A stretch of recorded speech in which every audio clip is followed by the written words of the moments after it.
লেবেলটা দেখে ঠিকঠাক বোঝা যাচ্ছে না, কিন্তু আপনাদের বলি, এই যে বেগুনের জাতটি, এটি হচ্ছে কালো রঙের গোল বেগুন এবং আকারে বেশ বড় হয়।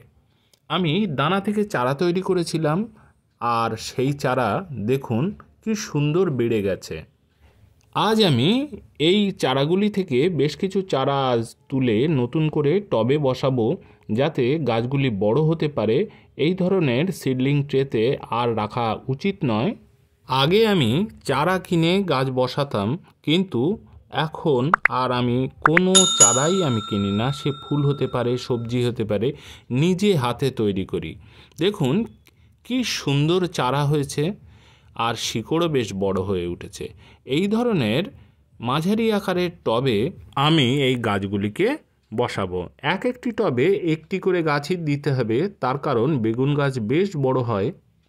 আমি মাটি শোধন না করে আমি কোনো গাছই বসাই না, তার কারণ পুরনো অভিজ্ঞতা থেকে আমি দেখেছি গার্ডেন সয়েল যদি আমি ডাইরেক্ট ব্যবহার করি, তার ভিতরে প্রচুর পরিমাণে খারাপ ছত্রাক থাকে, যেগুলি গাছের শিকড়ে ক্ষতি করে। আর এই নতুন মাটিতে আমি একটু ট্রাইকোডার্মা ভিরিডি মিশিয়ে নেব। এই ট্রাইকোডার্মা ভিরিডি একটি জৈব ছত্রাকনাশক, আর মাটিতে যদি জৈব ছত্রাকনাশক থাকে তাহলে রুট ডেভেলপমেন্ট খুব ভালো হবে।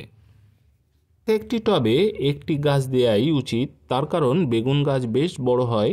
সাবধানে এই গাছটিকে টবের ঠিক মাঝখানে প্লেস করে চারধার থেকে আমি মাটি দিয়ে দেব, যাতে গাছটি ঠিক মাঝ বরাবর সোজাভাবে উঠতে পারে। যদি কোনো সাপোর্টের প্রয়োজন হয় তাহলে আমি পাশ থেকে আমি পরে লাঠি বা ওই জাতীয় কিছু দিয়ে গাছকে আমি সাপোর্ট দিতে পারবো। এবার আমি গাছটির গোড়া ভাসিয়ে প্রথমে একেবারে ভিজিয়ে আমি জল দেব, যাতে এই নতুন শুকনো মাটি পুরোপুরি ভিজতে পারে। আর জল দেওয়ার পর 2-1 দিন আমি ছায়া জায়গাতে রেখে দেব। গাছটি ভালোভাবে সেট হয়ে গেলে আবার আমি রৌদ্রে নিয়ে আসব।